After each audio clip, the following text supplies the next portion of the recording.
Hello friends and welcome to another video. इस video के अंदर हम इनकैप्सुलेशन की टेक्निक को डिस्कस करेंगे, जिसके अंदर हम एक्सेस मॉडिफायर को हम इस्तेमाल करके देखेंगे किस तरीके से एक्सेस मॉडिफायर हमें प्रोग्रामिंग के अंदर हेल्प करते हैं। तो सबसे पहले डिस्कस करते हैं कि इनकैप्सुलेशन एक्चुअली है क्या। जिस तरीके से हम ऑब्जेक्ट ओरिएंटेड प्रोग्रामिंग को स्टार्ट कर चुके हैं, तो इनकैप्सुलेशन भी ऑब्जेक्ट ओरिएंटेड प्रोग्रामिंग का एक प्रिंसिपल है, जिसका मकसद आपके डेटा के ऊपर एक रैपिंग करना है। यूँ समझ लीजिए कि आपके तमाम के तमाम डेटा को एक जगह बाइंड करके रखना इनकैप्सुलेशन कहलाता है।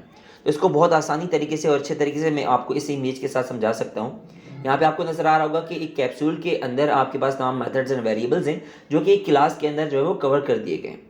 तो हम इसी तरीके से टेक्निक को इस्तेमाल करेंगे, ताकि अगर आप किसी डेटा को किसी दूसरी क्लास से हाइड करना चाह रहे हैं तो आप हाइड भी कर सकें, या अगर हाइड आप नहीं करना चाह रहे हैं तो आप वो भी कर सकें। तो इनकैप्सुलेशन के जरिए जो है वो मेथड्स या वेरिएबल्स को आप हाइड कर सकते हैं। अब ये हमारे पास एक सिंपल सी क्लास है। इससे पहले हमने यहाँ पे सिर्फ एक पब्लिक एक्सेस मॉडिफायर का इस्तेमाल किया था। आज हम पब्लिक और प्राइवेट दोनों इस्तेमाल करके देखेंगे। यहाँ पे हमने मैथ्स के नाम से क्लास बनाई है। तो यहाँ पे हम इसका एक प्राइवेट वेरिएबल डिक्लेयर करते हैं। मैंने एक वेरिएबल ले लिया फ्लोट, और उसका नाम रख दिया पाई इज इक्वल टू 3.14। ठीक है, ये हमने एक सिंपल सा वेरिएबल डिक्लेयर कर दिया जिसका एक्सेस मॉडिफायर प्राइवेट है। ठीक है, अब हम यहाँ पे एक और फंक्शन डिक्लेयर कर देते हैं। फंक्शन या वेरिएबल जो भी आप डिक्लेयर करना चाहते हैं, आपकी मर्जी है। तो यहाँ पे हमने पब्लिक के नाम से डिक्लेयर कर दिया। ठीक है, और हम लिख देते हैं फ्लोट, रिटर्निंग टाइप इसकी फ्लोट है। ठीक है, और इस मेथड का नाम रख देते हैं एरिया ऑफ सर्किल। ठीक है, हम एरिया ऑफ सर्किल फाइंड करने जा रहे हैं इस फंक्शन के अंदर। तो जिसका तरीकाकार हमारे पास बहुत ही सिंपल है। तो पाई आर इसका हमारे पास फार्मूला है।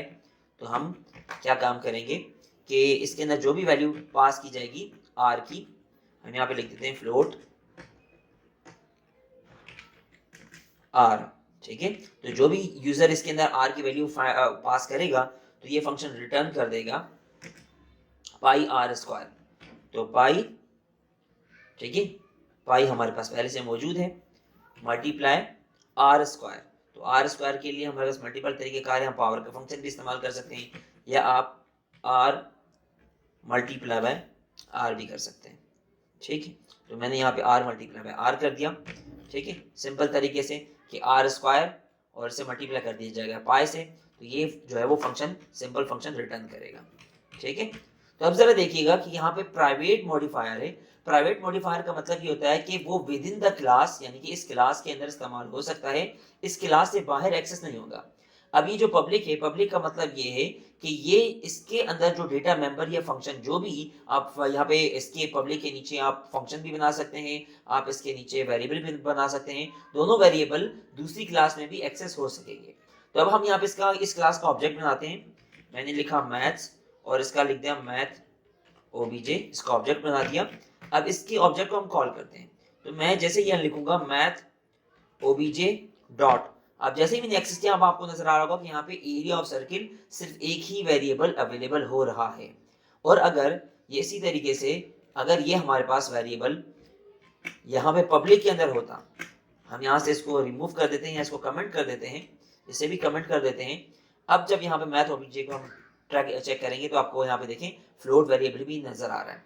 तो इसका मतलब ये हुआ कि जो पब्लिक वेरिएबल्स होते हैं, वो दूसरी क्लास के अंदर उसके ऑब्जेक्ट बना के, उसका ऑब्जेक्ट डिक्लेयर करके आप उसको एक्सेस कर सकते हैं। जो प्राइवेट है वो सिर्फ और सिर्फ with in the class available होते हैं। तो ये देखिए मैंने विद इन द क्लास बनाया है, इसको हम यहाँ से रिमूव कर देते हैं। ठीक है, अब जरा देखिएगा ये private variable with in the class available है, दूसरी क्लास में अवेलेबल नहीं है। और ऐसा हम क्यों करेंगे?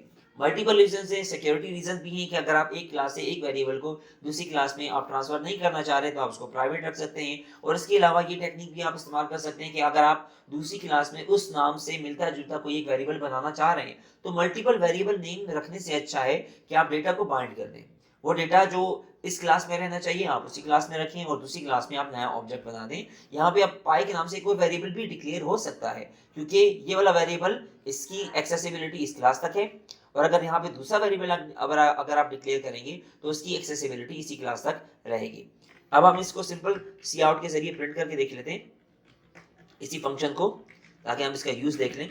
सी आउट लिखा और हम प्रिंट में सिर्फ और सिर्फ इस वेरिएबल को हम प्रिंट कर देते हैं, मैथ ओबीजे डॉट, और हमने यहाँ पे एरिया ऑफ सर्किल। अब इसमें हम कोई भी जो है वो रेडियस की वैल्यू पास करेंगे 2.3। तो अब यहाँ पे ये फंक्शन क्या काम करेगा, रिटर्न करेगा, जो कि सी आउट में वैल्यू प्रिंट हो जाएगी। अब इसको रन करके देखते हैं।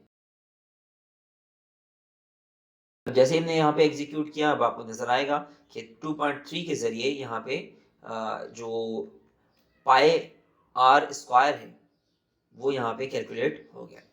ठीक है, तो इस छोटे से फंक्शन के जरिए हमने प्राइवेट और पब्लिक डिफरेंट दो एक्सेस मॉडिफायर का काम हमने जो है वो यहाँ पे समझा है। इसके अलावा एक और भी हमारे पास एक्सेस मॉडिफायर होता है सी प्लस प्लस के अंदर, जिसे हम प्रोटेक्टेड कहते हैं। प्रोटेक्टेड जो है वो बेसिकली इस्तेमाल होता है आपके पास इनहेरिटेंस में। प्राइवेट और प्रोटेक्टेड वैसे तो with in the class same काम करते हैं, आउटसाइड द क्लास भी सेम काम करते हैं, मगर उनका डिफरेंस आता है प्रोटेक्टेड वेरिएबल का अंडर इनहेरिटेंस।